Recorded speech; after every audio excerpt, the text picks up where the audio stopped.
Family, welcome back to the Shedeur Effect. Today, I am truly honored because we've got a powerful conversation happening. We've got Uncle G. Bush from the Barbershop. Y'all already know he brings real talk, real analysis, and real Cleveland energy every time he steps on the mic, and joining him as a special guest is former NFL quarterback Shaun King. When these two sit down together, you already know it's going to be real football talk, real strategy, and real truth. Now, as I react today, I'm stepping in not just as a creator, but as a proud auntie who watches Shedeur Sanders through a different lens. I hear the scouting reports, I hear the projections, and I hear the critiques. But I also see the discipline, the growth, the faith, and the purpose that statistics can't measure. So while Uncle G and Shaun King dive into the big question, what is the path for Shedeur Sanders to become the Browns starter in 2026? I'm going to give you my perspective right alongside theirs. So let's get into it. Uncle G. Bush, Shaun King, take it away, and I'll be right here giving my take. Yes. New York Giants went out this offseason. They paid Russell Wilson top half of the league starting money. Guess what they found out? Jackson Dart's better. So we're not going to continue down this path. We made a mistake. We didn't have to go out and sign that kind of capital to Russell. The kid we drafted, we think is better. We're going to move in that direction. They haven't looked back. Cleveland's still living behind a lie. They are still unwilling to do the right thing and say, you know what, we made a mistake in where we selected Dillon Gabriel. You know, regardless of how you feel about Shedeur Sanders, should he have been first round or should he went where he was in the fifth, he's a better prospect than Dillon Gabriel. So for them to right the ship, they got to admit they made a mistake and then be willing to move on from it. Hey, it happens. It's not the first mistake a GM's going to make. It's not the last mistake. But when you compound it by being unwilling to change course, then I think that's when, as an owner, the Haslam's really have to look at making a change. You know, it's funny that you mentioned that because I was thinking about that as we prepared to do the show. And I was thinking about some of the moves that other teams have made. You know, the Tennessee Titans, I mean, generally speaking, when you draft a quarterback and that quarterback is taken by a certain regime, it usually you give them a little bit of time because that's their guy to kind of develop. But when you watch the Titans, they had no problem moving on. When you saw, Gerard Mayo in New England, 1 year with Drake May, had no problem moving. Brian Dable just drafted a quarterback in Jackson Dart who's promising, and they moved on as well. So it's kind of crazy to me that people are saying, "Oh, be cautious." And it's like, but I'm seeing other teams move because they're not going to play games. And a message to the owners: stop allowing regimes that you aren't fully committed to be in charge of selecting a young quarterback, because you don't always get the chance to make the change and get it right. Chicago got extremely lucky. Like Caleb Williams had no chance to succeed that first year. 50% because I don't think he was mature enough mentally and ready to be a starting quarterback. Secondly, because it was a bad regime. Now they got lucky. Ben Johnson chose them. What if Ben Johnson would have said, I'm going somewhere else? And this was somebody not as qualified to develop a young quarterback as it looks like Ben Johnson is. They might be in a situation where they got to give up on Caleb. Like, stop allowing lame duck regimes to draft young quarterbacks. It's hard enough when you get the right young quarterback for him to be successful. You almost make it impossible when you're continually changing. We've been doing that consistently for the last 30 years. And that's what kind of what leads me into my new point. You know, to get out of some of this stuff, you know, Deshaun Watson, obviously, you know, they pointed at a lot. And obviously with the draft picks and him being injured and not paying the dividends, I get that. But the way the NFL is set up, I'm confused that they're not using this opportunity to get yourself out of that situation. If you get a young rookie quarterback in the fifth round who shows some level of promise, you then don't have to worry. He's making Minimowski money. And then you can get out of Deshaun Watson without having to say we're going to take the cap hit. I think what confuses a lot of people is their reluctancy to even give it a chance. It seems like one side is hell-bent on not doing it. So it's deeply rooted in the fact they don't want to admit they were wrong. Remember post-draft, now, this is our guy. Like, out of all the quarterbacks in the draft, Dillon Gabriel's the one we wanted. To move to Shedeur Sanders, you got to admit you were wrong, but good organizations do that. And if I was a GM, the first thing I would do is go to Shedeur Sanders and say, you know what? We haven't handled you properly. So we want to clear the air with that first. You know what? We apologize. We're going to start you moving forward. And it's not about how well you play in game one. It's that we see development throughout the rest of the season. We want you to get better each start. We want you to work at becoming what we hope is our franchise quarterback. That's ground one. And see, I appreciate Shaun King speaking on mechanics because that's what people forget. Shedeur isn't just mobile or charismatic. He's fundamentally sound. His footwork, his timing, his poise in the pocket, that's NFL level discipline. And it's rare at his age. That's why people are even comfortable having this 2026 conversation. And to everybody in your live right now, I'm not a prime sexual. Mm-hmm. I'm not a guy that's been a stance for Shedeur. Like, I've held Shedeur accountable every step of the way when I think he's misstepped, whether it be in his approach, whether it be his presentation, whether it be in his performance. But right is right and wrong is wrong. And he is now and always has been a better quarterback prospect than Dillon Gabriel. The Browns have to make that publicly known that we made a mistake and we're going to Shedeur. Not because of anything that was in Shedeur's control, but we were trying to prove that what we did from a draft standpoint was correct. And you know what? We got it wrong. So we're going to put our full energy and support behind this young quarterback, talking about Shedeur Sanders, and give him every opportunity to be successful the rest of the year. And then you have to present that to your team. Listen, guys, we're going to Shedeur Sanders because you know what? In all honesty, we probably should have went to him earlier. And it's not a knock on Dillon. Dillon, you don't have nothing to worry about. We still think you're a viable part of the organization. I think Dillon is fine as a backup quarterback. Like, if something happened to your starter, you need him to play for a week or two. I don't think the ship's going to sink. But I also don't think he's a guy when you start the season, if he's your full-time starter, that you got Super Bowl aspirations. And that's okay. Sometimes that's life. At some point, maybe Dillon outplays it. But I don't think that the foundation is there with the guy with his skill set. But when you go to Shedeur, you got to get behind him. You can't just throw him out there and we're going to see what he's going to do. And be hoping on the back of your mind that he don't succeed, you know, that he does fail. Like, that's not fair to him because you drafted him as well. And if I'm the Haslams, I wish I knew the Haslams personally. And they brought me in as like a consultant. Because this is a problem if they don't get it fixed by the end of the year. And by fixed, I mean have a very clear understanding of what they have in the building. How do you fix it this offseason? Because now all of a sudden you got Deshaun coming back from injury. He's going to have sat on the sideline and watch you mismanage Kenny Pickett, watch you get rid of Joe Flacco, watch Dillon Gabriel not succeed. And what is his expectation going to be? Okay, I'm back to being the starting quarterback. For whatever reason, that hadn't worked in Cleveland. I don't think there's any Cleveland Brown fan that will be excited next year if starting opening day, Deshaun Watson's the quarterback there. And maybe Deshaun needs a change of scenery. But I don't think he's going to be successful there in Cleveland. And so what's the one piece on the chessboard we have left? Shedeur Sanders. And so, you know, that kind of gets me into the first topic of what does this look like when he does get an opportunity? Because I think a lot of people, you in the stomping grounds out there, you might get a chance to see him play up close and personal because it looks like one of the best opportune times to make the switch. It will be after this week because we know that Dillon Gabriel playing against the Ravens is not going to go a certain type way. So it's almost like it's a foregone conclusion. But when he does get an opportunity to play, what would you need to see in your evaluation that would make you say, you know what, I'm going to forego the quarterback. Let me see if I can get a couple of weapons. Let me see if I got the lineman, draft and do something in free agency and see in 2026 if I can really invest. That means giving him some reps. That means not having him throw the trash cans. It means actually saying his name in press conferences instead of acting like he's the boogeyman. What would you need to see that you would make that evaluation that, you know what, we think he's going to ride in 26? Well, let me say this as somebody who watches from a place of love. Pressure don't scare Shedeur. He's been groomed around bright lights since he was a child. But what matters more is humility. He's learning how to lead, how to block out noise, and how to focus on purpose. That's what's going to carry him into that starter role when the time is right. You can tell in the body language, like those guys, they like, come on, coach. Like, really, you going to keep trotting Gabriel out here?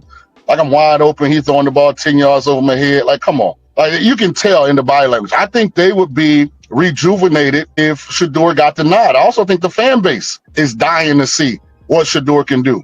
My conversation with Shedeur would be like, listen, you're not going to win the game on the first drive of your first start. You're not going to win the job your first game.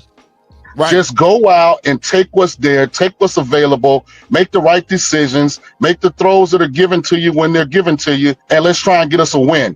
And then our objective is, let's be honest about our performance after every game, and let's try and work on the things we need to work on. And by the time we get to the last 2-3 games, let's be ready to put a product out there that the people can go into the offseason feeling really strongly about moving towards next year. You know, as you watched some of this stuff on tape and you watched the Cleveland Browns and Kevin Stefanski's offense, I talked to Jake Burns and a lot of breakdown people, and he had this to say about, Kevin Stefanski in this playbook. He said, when you look at some of the concepts that they're running, there's nothing really super special about it. It's very basic, and it's predicated on making sure you can get the ball out of your hands as quick as possible. But when you look at that offense, a lot of people's critique on it is the defenses have seen it 3-4 years. You can't really run different things off of it if you can't establish the run. So exactly what are some of the limitations that Shedeur Sanders is probably going to figure out coming into it? And what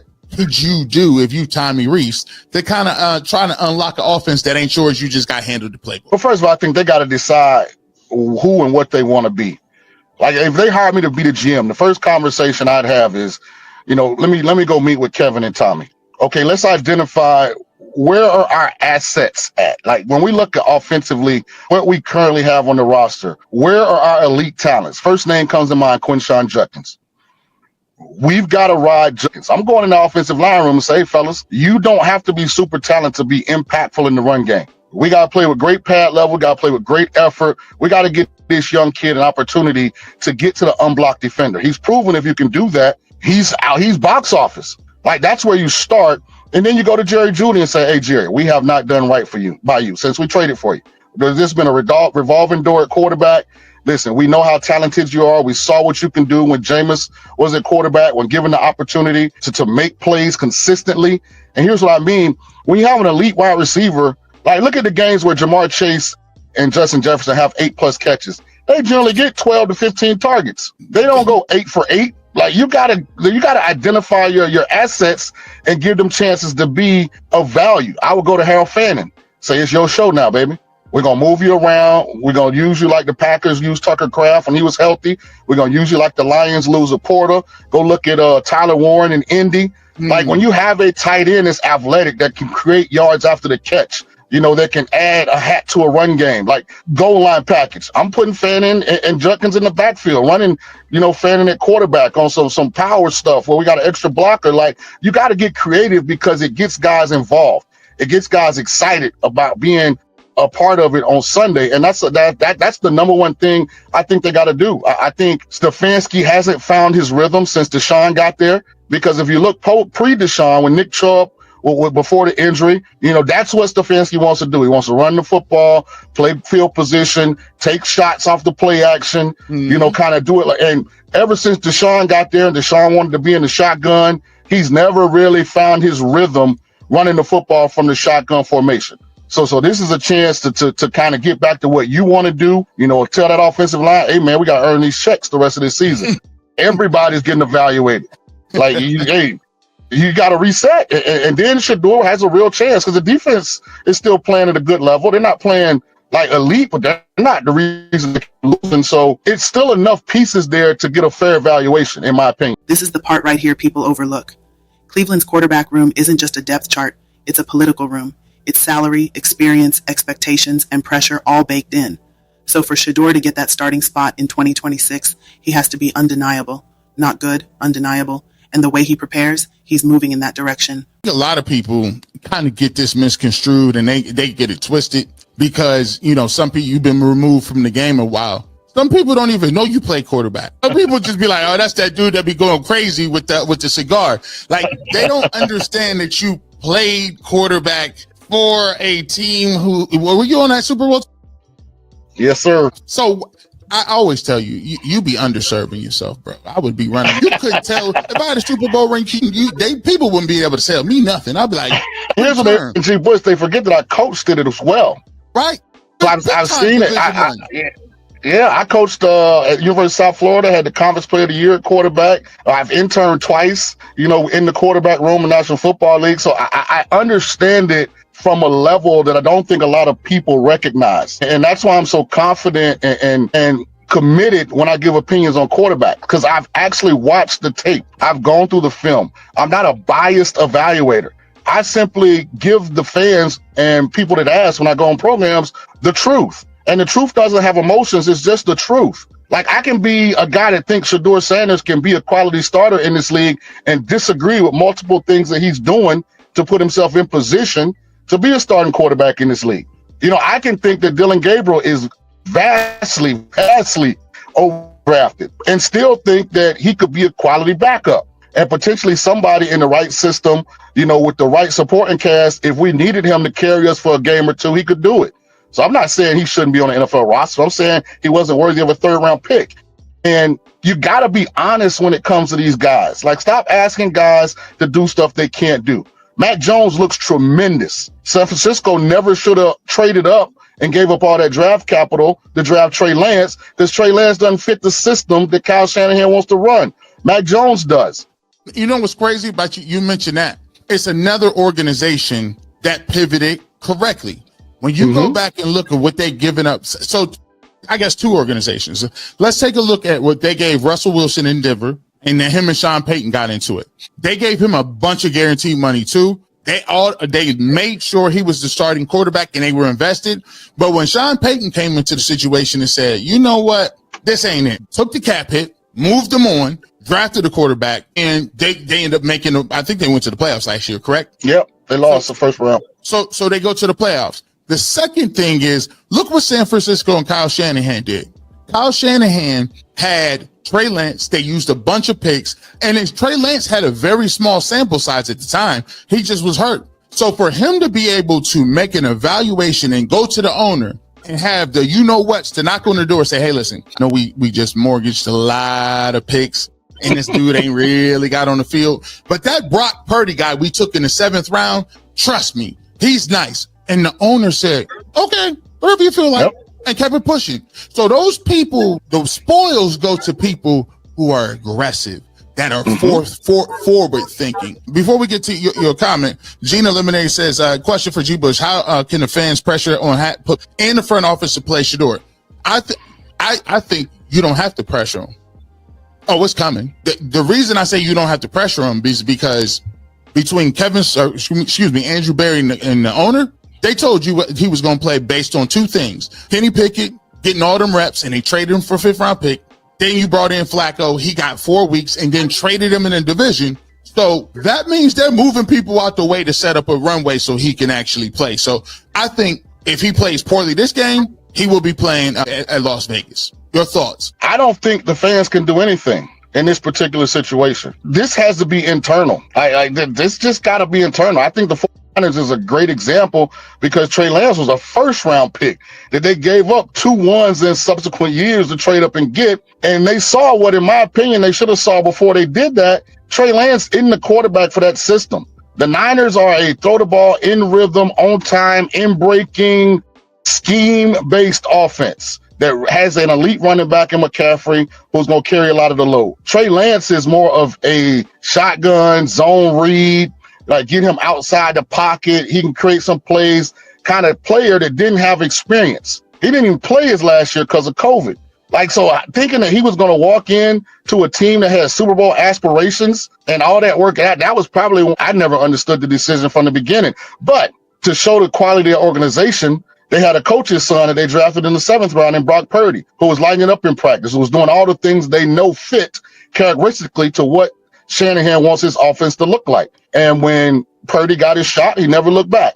They also knew that, you know what, we got to get a backup because Purdy has some injury issues on his resume, right? And they went and got a guy, Mac Jones, who's a perfect fit. If you look at Alabama, Mac's senior year with Steve Sarkisian calling the plays, with Devontae Smith and Jaden Waddle at wide receiver, it's the same system that Shanahan runs, and he's a perfect fit for it.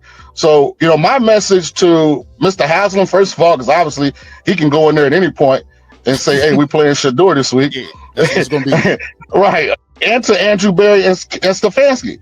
Shedeur could actually, the one that you guys didn't want, he could be the one that saves your job. Because I just don't think there's any scenario where they don't turn to Shedeur and Dylan, you continue to put him out there when that's not what he is. And the season goes downhill from here, even worse, that they're there next year. Like, so don't let the stubbornness end up getting you fired. That was Shaun King pulling up on us. You never know where I show up, radio, television, internet, but if you want a fresh cut on sports, G. Bush always keep the Clippers. Have a great rest of the evening. And even though we be mad at us sometimes, it's always, you know what it is. Go Browns. So here's where I land. The talent is there. The mindset is there. The work ethic is there. The timing, that's between Shedeur, the Brown system, and God's plan. But one thing I know for sure, when his number is called, the league will know exactly why number 12 was chosen for this era. This young man is not just playing football. He is building a legacy step by step. And that's the Shedeur